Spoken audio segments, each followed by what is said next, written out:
Hello students, कैसे हैं आप सभी। उम्मीद है आप बेहतर होंगे। आज इस वीडियो लेक्चर में हम लोग यूपी बोर्ड के क्लास 10th के मैथ सब्जेक्ट पे हम लोग बात करने वाले हैं और हमारा पहला टॉपिक है जिसका नाम है रियल नंबर। क्या है? Real number. इस रियल नंबर को हम लोग वास्तविक संख्याएं भी बोलते हैं।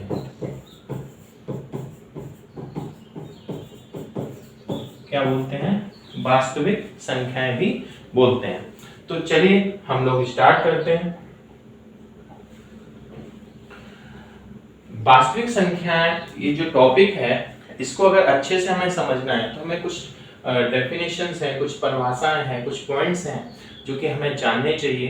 तो सबसे पहले स्क्रीन पे लिखा हुआ है प्राकृतिक संख्याएं, जिन्हें इंग्लिश में हम लोग बोलते हैं नेचुरल नंबर। ओके, तो हम ये जानेंगे ये प्राकृतिक संख्याएं क्या होती हैं।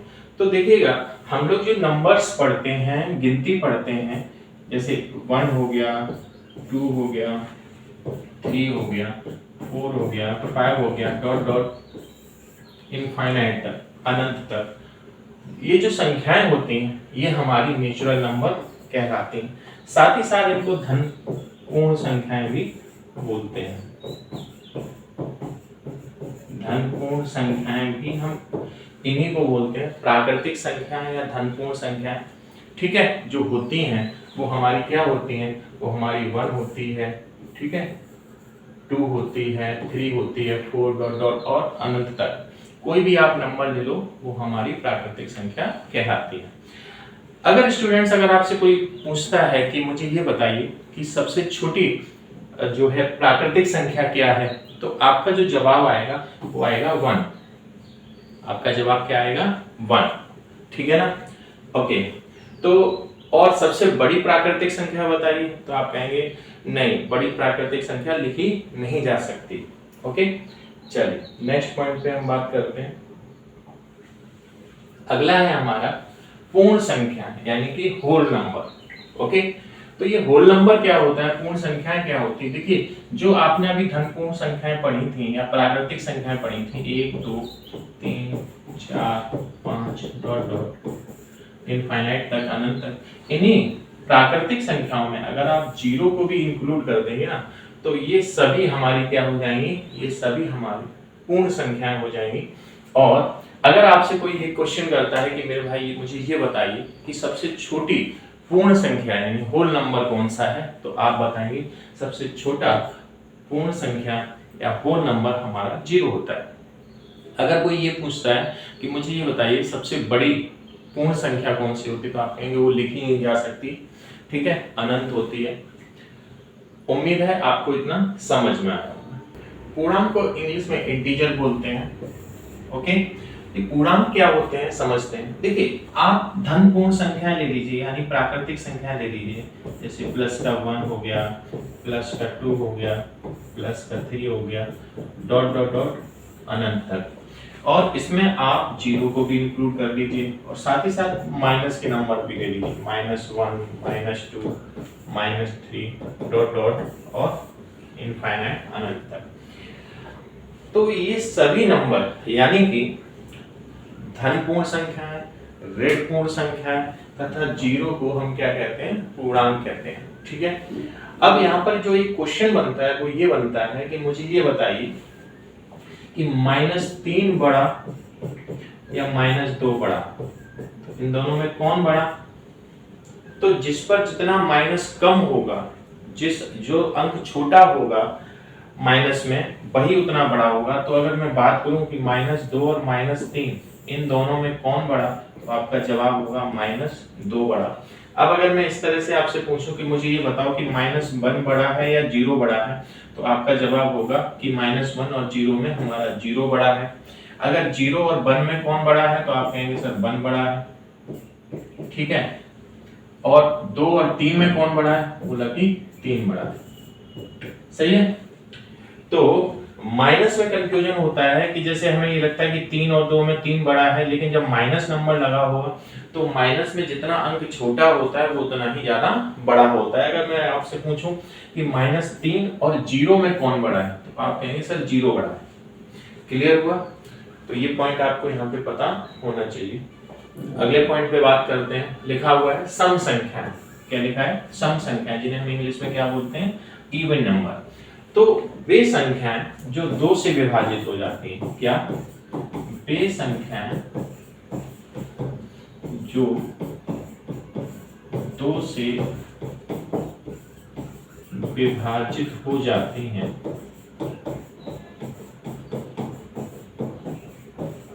क्या कहलाएंगी?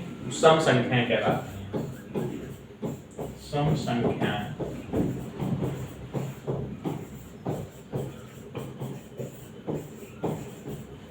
वे संख्याएं जो 2 से विभाजित हो जाती हैं सम संख्याएं कहलाती हैं। फॉर एग्जाम्पल अगर मैं बात करूं, जैसे तो हो गया 2, 4, 6, 8, 10 डॉट डॉट। ठीक है, तो 2, 4, 6, 8, 10, 12, 14, 16 ये सभी क्या है? हमारी सम संख्याएं हैं। ठीक है, आगे बात करते हैं विषम संख्या। विषम संख्या क्या होता है? इंग्लिश में इसको ऑड नंबर बोलते हैं। ठीक है, तो इसका जस्ट उल्टा हो जाएगा वे संख्याएं जो 2 से विभाजित नहीं होती हैं। वे संख्याएं जो 2 से विभाजित नहीं होती हैं विषम संख्याएं कहलाती हैं। क्या कहलाती हैं? विषम संख्याएं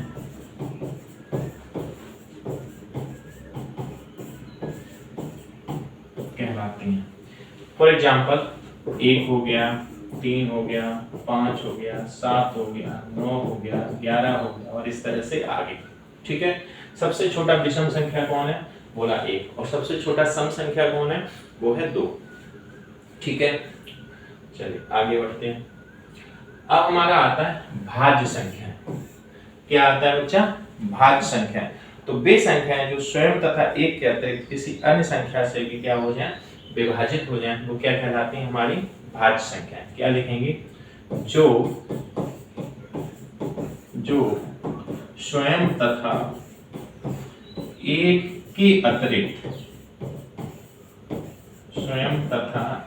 के अतिरिक्त किसी और संख्या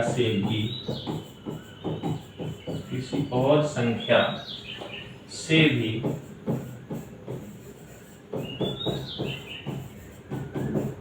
विभाजित हो जाती है। जो स्वयं तथा एक के अतिरिक्त किसी और संख्या से भी विभाजित हो जाती है, क्या कहलाती है? भाज्य संख्या या भाज्य संख्याएं कहलाती हैं। ठीक है,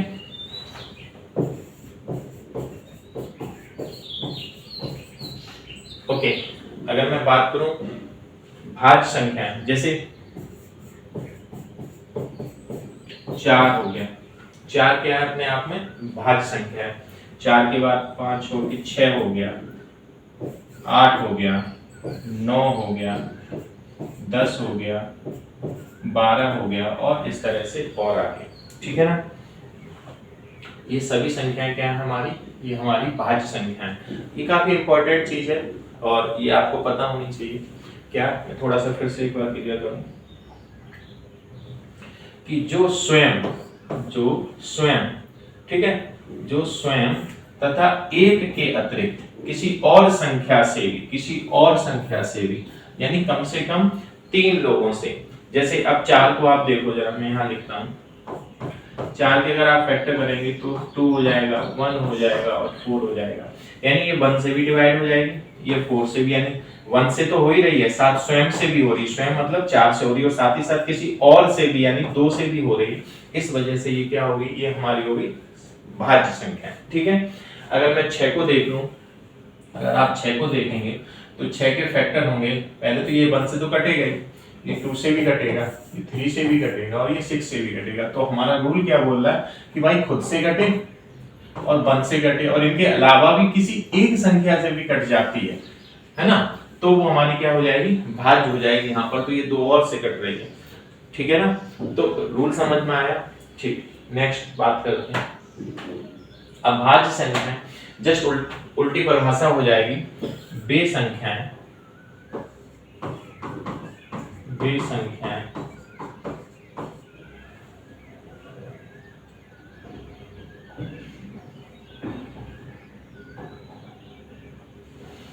संख्याएं जो स्वयं तथा एक के अतिरिक्त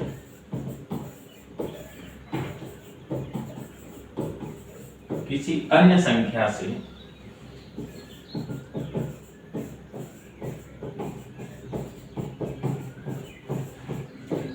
विभाजित नहीं होती हैं,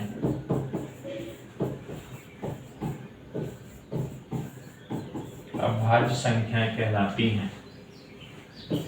अभाज्य संख्याएं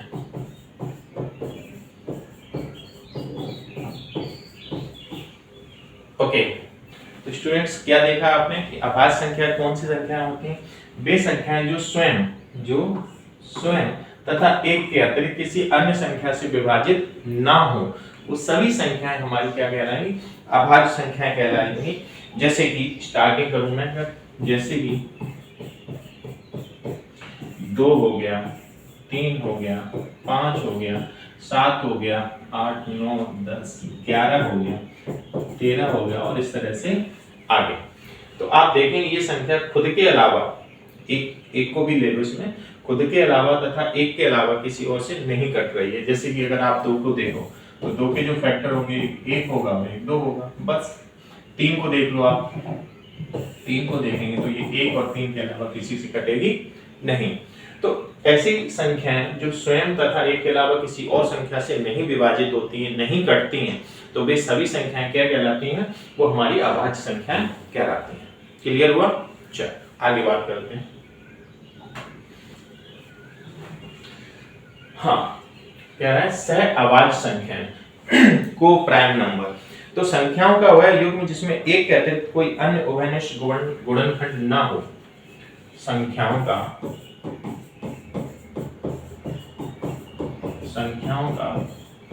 वह जोड़ा जिसका एक के अलावा कोई अन्य गुणनखंड ना हो, कोई अन्य गुणनखंड ना हो, सह अभाज्य संख्या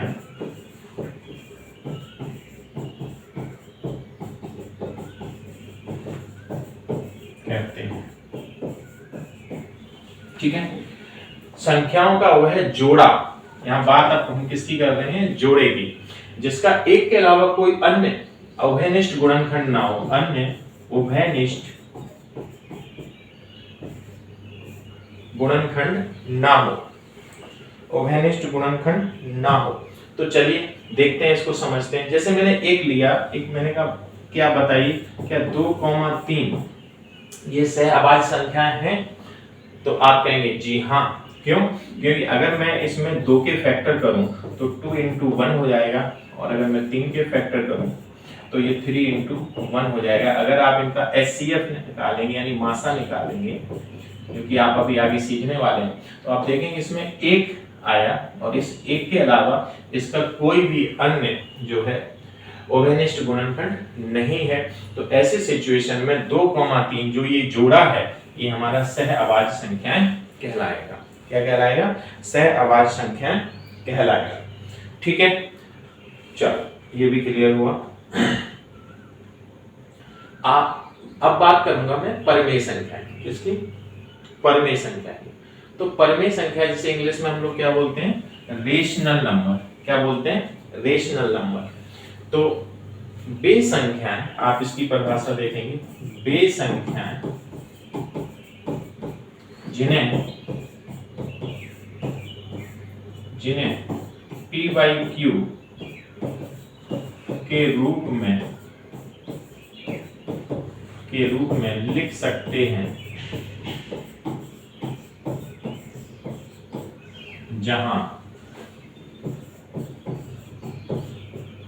q does not equal to 0 हो, यानी कि q की वैल्यू 0 ना हो, वे संख्याएं जिन्हें हम p/q के रूप में लिख सकते हैं, वे सभी संख्याएं हमारी क्या कहलाएंगी, परिमेय संख्याएं कहलाएंगी।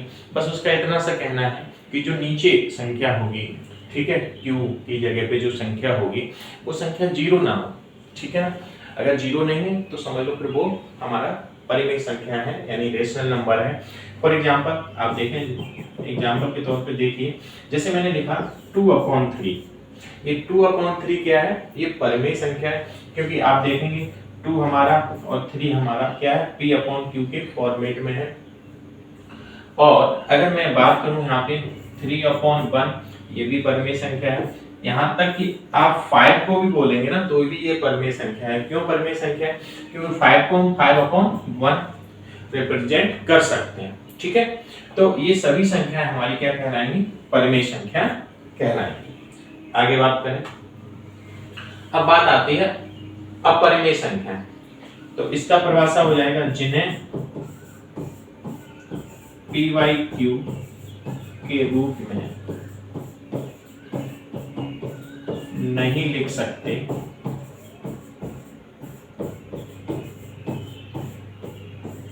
नहीं लिख सकते हैं। जैसे, और साथ ही साथ में जिनमें रूट हो, है ना, तो जैसे √2 हो गया, √3 हो गया, √5 हो गया, ठीक है। इसके अलावा हमारा पाई का वैल्यू हो गया।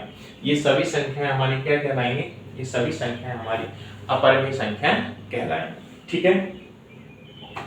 आगे बात करते हैं वास्तविक संख्या, रियल नंबर, क्या, जो कि हमारा आज का टॉपिक भी है। तो इसकी परिभाषा क्या है, आप समझिएगा कि आप परिमेय ले लीजिएगा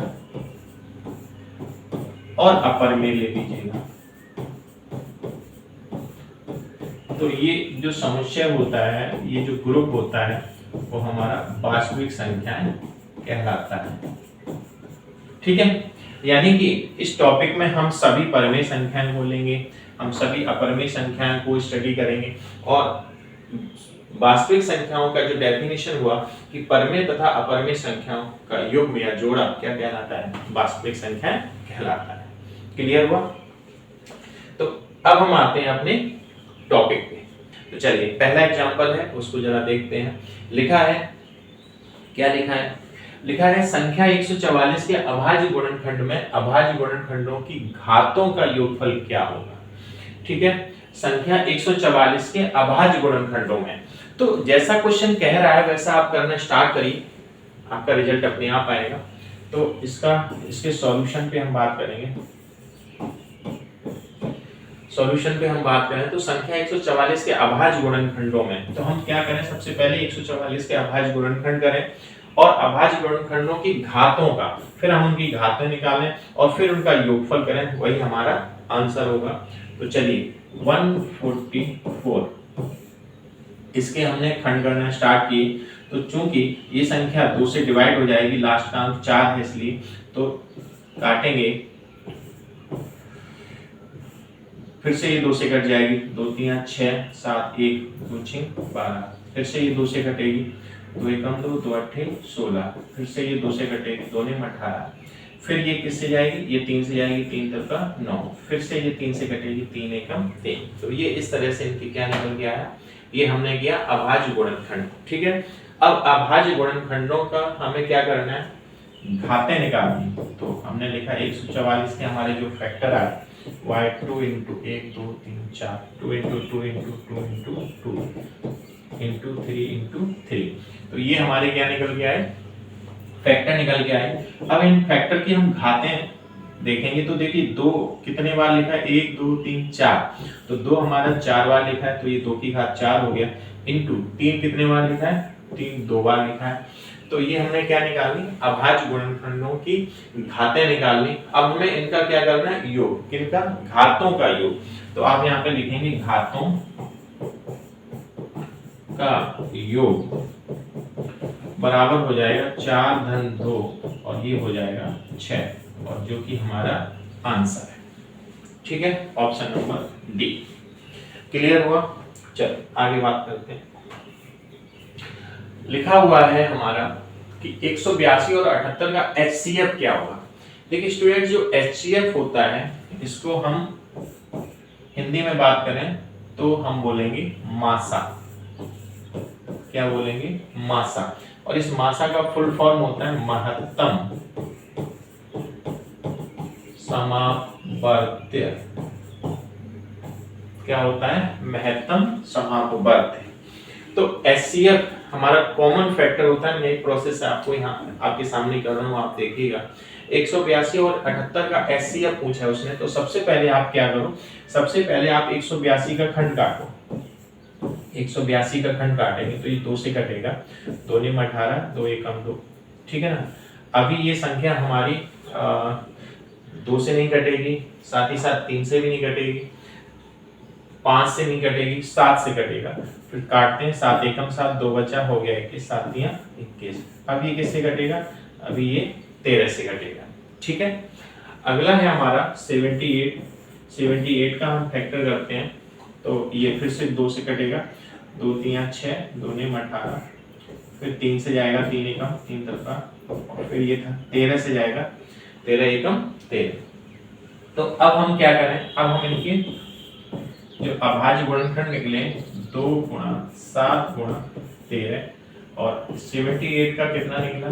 2 इंटू 3 इंटू 13। इस तरह से एक लाइन खींचेंगे और यहाँ लिखेंगे आप HCF। क्या लिखेंगे? HCF। अब आप जरा इसमें ये देखिए कि इसमें कॉमन कौन है, जो दोनों में हो वो हमारा कॉमन होगा। तो आप देखेंगे इसमें एक तो 2 है और एक इसमें क्या है? 13 है। 2 है और 13 है। 7 इसमें नहीं है, 3 इसमें नहीं, तो इसको नहीं माना जाएगा। तो 2 है और 13 है, तो हमने क्या लिखा है यहाँ पे? 2 गुणा 13। अगर इनका गुणा करेंगे तो 13 दूनी 26। ये हमारा क्या निकल के आया इस क्वेश्चन का आंसर, ठीक है, ऑप्शन नंबर बी, ठीक है। तो ये समझ में आया। आगे बात करते हैं अगले क्वेश्चन पे। दिया गया है लासा 132 और 288 का 3168, तो कह रहा है कि मासा 132 और 288 का क्या होगा। तो इसमें क्या है स्टूडेंट, एक क्वेश्चन है, ये जो क्वेश्चन है इसमें एक फॉर्मूला आपका लगेगा जो मैं यहाँ पे बता रहा हूँ। क्या कि पहली संख्या गुणा दूसरी संख्या बराबर होता है हमारा लासा गुणा मासा, ठीक है। ये एक फॉर्मूला है जो कि आपको याद होना चाहिए। होगा क्या, क्वेश्चन बार बार आएगा ये इस एक्सरसाइज में। कभी आपको पहली संख्या देगा, दूसरी भी दे देगा, लासा देगा और मासा पूछेगा, ठीक है। कभी क्या होगा कि पहली दूसरी संख्या देगा, साथ ही साथ मासा दे देगा तो लासा पूछ लेगा। कभी ऐसा भी होगा कि लासा और मासा दिया, साथ पहली संख्या दे दी और बोला कि दूसरी बताओ। कभी ऐसा होगा कि लासा मासा के साथ दूसरी संख्या दी और पहली पूछी जाएगी। प्रोसेस सभी का एक ही है। कैसे, चलिए देखते हैं।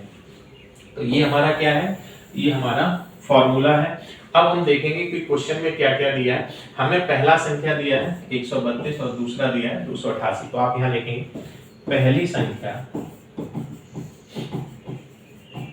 बराबर 132, फिर लिखेंगे आप दूसरी संख्या बराबर 288, ठीक है। अब क्या कह रहा है वो, लासा दिया है 3168, लासा दिया है 3168, और आपसे क्या पूछा है, आपसे मासा पूछा है, और आप इस तरह से क्वेश्चन मार्क लगा दीजिएगा। ये तो आंकड़े दिए गए हैं। अब ये आंकड़े उठा के आप इस फॉर्मूले में रख दीजिएगा। तो आप इस फॉर्मूले में रखेंगे पहली संख्या कितनी है 132, दूसरी है 288, फिर हमें दिया लासा 3168 और हमसे मासा पूछा गया है। तो होता क्या है कि अगर कोई संख्या, अब हमें मासा निकालना है, तो फिर इस 3168 को हमें क्या भेजना होगा, दूसरी साइड भेजना होगा। और ऐसे कंडीशन में जो चीज यहाँ गुणा कर रही है उधर जाएगी, तो क्या करेगी वो, डिवाइड करेगी यानी भाग करेगी। तो हमारा एक साइड पे क्या रह जाएगा, हमारा रह जाएगा मासा, और मासा बराबर हो जाएगा 132 गुणा 288 बटे 3168, अब हम इसको काटना स्टार्ट करते हैं। तो आप देखेंगे इसको अगर काटेंगे तो हम 2 से काटेंगे पहले, तो ये 2 से कटेगा, 2 छिंग 12, 1 बचा, 2 छिंग 12।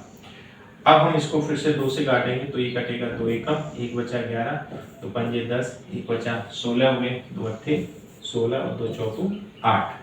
ठीक है ना। फिर से इसको काटिए, ये जाएगा 33 बार, मतलब 2 से 3 3, और ये कटेगा हमारा, ये हो जाएगा 2 सत्ते 14, 15 1 19 18 और 2 दूनी 4। अब ये क्या है, इधर 33 है तो ये 3 से जाएगा, 3 एकम 3, 3 एकम 3, ये भी 3 से कटेगा, 3 दूनी 6, 3 दूनी 6, 7 1 बचा 19 हो गए, 3 6 18, 19 1 बचा 12,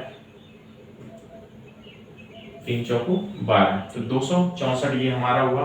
अभी यहाँ कितना बचा है, यहाँ 11 है, तो 11 से काटो, 11 एकम 11, ये 11 से कटेगा, 11 दूनी 22, 4 बचा हो गया 44, 11 चौक 44, तो नीचे कितना आया 24।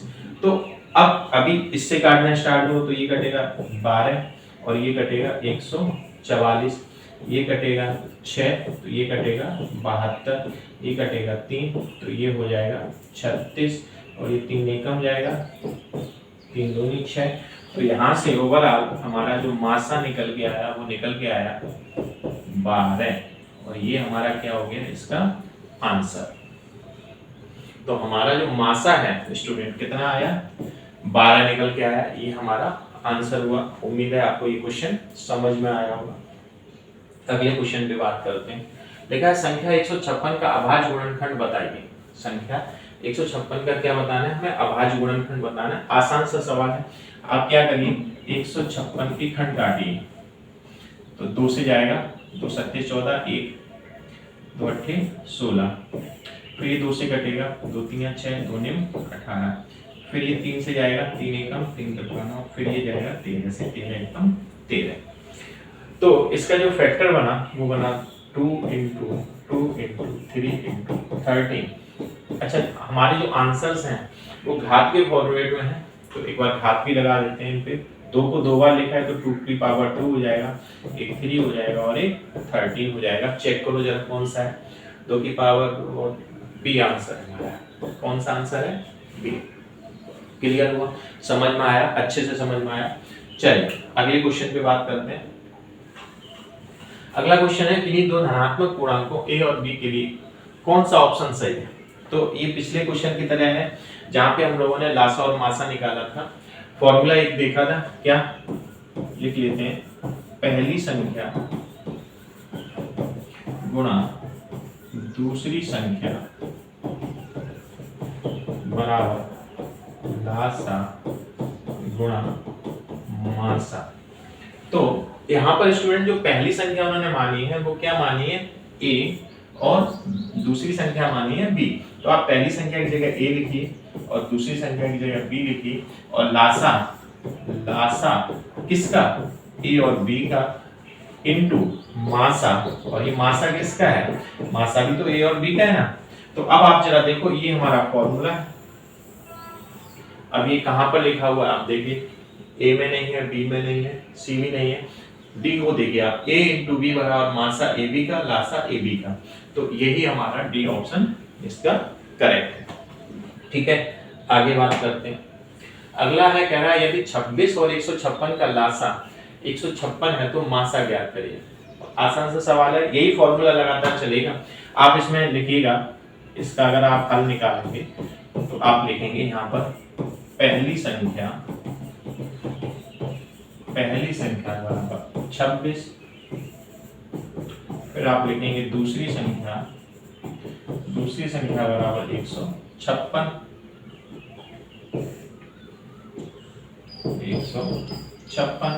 और लासा हमें जो दिया है वो दिया है 156, और मासा हमसे पूछा है। तो हम क्या करेंगे, हम फॉर्मूला लगाएंगे, पहली संख्या इंटू दूसरी संख्या बराबर लासा इंटू मासा। ठीक है, तो पहली संख्या है हमारी 26, दूसरी संख्या 156, लासा है 156 और मासा हमसे निकलवाया है। तो यहाँ से जब हम मासा निकालेंगे तो हो जाएगा 26 गुना 156 बटे 156, 156 से 156 कट जाएगा। तो यहाँ से जो हमारा मासा निकल के आया वो मासा निकल के आया 26 और ये क्या है इसका आंसर। ठीक है, अगला वह बड़ी से बड़ी संख्या जिससे 245 और 1037 को विभाजित करने पर प्रत्येक दशा में शेषफल 5 प्राप्त होगा। बहुत इंपॉर्टेंट क्वेश्चन है और इसका प्रोसेस आपको समझना पड़ेगा। देखिए, जब भी हमसे बड़ी से बड़ी पूछा जाए, क्या पूछा जाए, बड़ी से बड़ी, तो बड़ी से बड़ी का आप अर्थ समझ लेना कि हमसे मासा पूछा गया है। और अगर किसी क्वेश्चन में लिखा है छोटी से छोटी, छोटी से छोटी, अगर ये शब्द लिखा है तो आप समझ लेना कि हमसे लासा पूछा गया है। ठीक है ना। अब बड़ी से बड़ी दिया है तो मासा पूछा जाएगा, ये चीज हमें पता चल गई। अब कह रहा है कि प्रत्येक दशा में कितना शेषफल प्राप्त हो, 5 शेषफल प्राप्त हो। तो आप क्या करो, पहले जो हमें नंबर दिए हैं उनमें से आपको 5 को क्या करना है, सबट्रैक्ट करना है, यानी कि घटाना है। तो आप लिखेंगे 245 माइनस 5, तो ये हो गया 240। 1037 माइनस 5, तो ये हो गया 1032। अब आप इनके क्या करिए, इनके खंड काटिए, यानी कि मासा निकालिए। क्या करिए, मासा निकालिए। तो चलिए मैं यहाँ से यहाँ निकालता हूँ। 240 का अगर आप निकालेंगे तो ये हो जाएगा 120, ये हो जाएगा 60, ये हो जाएगा 30, ये हो जाएगा 15, 3 पंजे 5 एकम। अब 1032, चलिए 2 से काटेंगे, 2 पंजे 10, 2 एकम 2 6 12, 2 से फिर कटेगा, 2 दूनी 4, 1 11 हो गया, 2 पंजे 10 और 1 बचा, 2 अट्ठे 16, 4 पंजे 10। ओके, आगे 2 एकम 2 दूनी 4, 2 नेम 18। अब ये 3 से जाएगा, 3 चौक 12, 3 तुका 9। अब ये सीधा 43 से ही कटेगा। तो अब निकालना क्या हमें, मासा। तो आप लिखेंगे 240 के क्या फैक्टर आए, 2 1 2 3 4, 2 into 2 into 2 into 3 into 5 बचा। ओके, 1032 के हैं 1 2 3, 2 into 2 into 2 into 3 into 43। आप इस तरह से लाइन खींचेंगे और नीचे लिखेंगे मासा। अब आप जरा देखिए इसमें कौन कौन सा कॉमन चीज है। आप देखिए, एक तो 2 मिला हमें, एक ये 2 मिला और एक ये 2 मिला और एक इधर 3 मिला। आप इनको लिख लीजिएगा, तो यह 2 into 2 into 2 into 3 और मल्टीप्लाई कर दीजिएगा। 3 दूनी 6 दूनी 12 दूनी 24। तो जो हमारा राइट आंसर आया कितना आया, 24। तो वह बड़ी से बड़ी संख्या 24 है जिससे 245 और 1037 को विभाजित करने पर प्रत्येक दशा में 5 शेषफल प्राप्त होता है। तो स्टूडेंट्स, आज के इस वीडियो लेक्चर में हम इतना ही रखेंगे। आगे के क्वेश्चन को हम क्रम से लेक्चर 1 2 3 4 करते हुए एक सीरीज बनेगी जो कि प्लेलिस्ट में आपको मिलेगी और आप क्रम से वहां पर पूरा यूपी बोर्ड की क्लास 10 के मैथ को वहां पे स्टडी कर सकते हैं, समझ सकते हैं। तो आज के लिए इतना ही।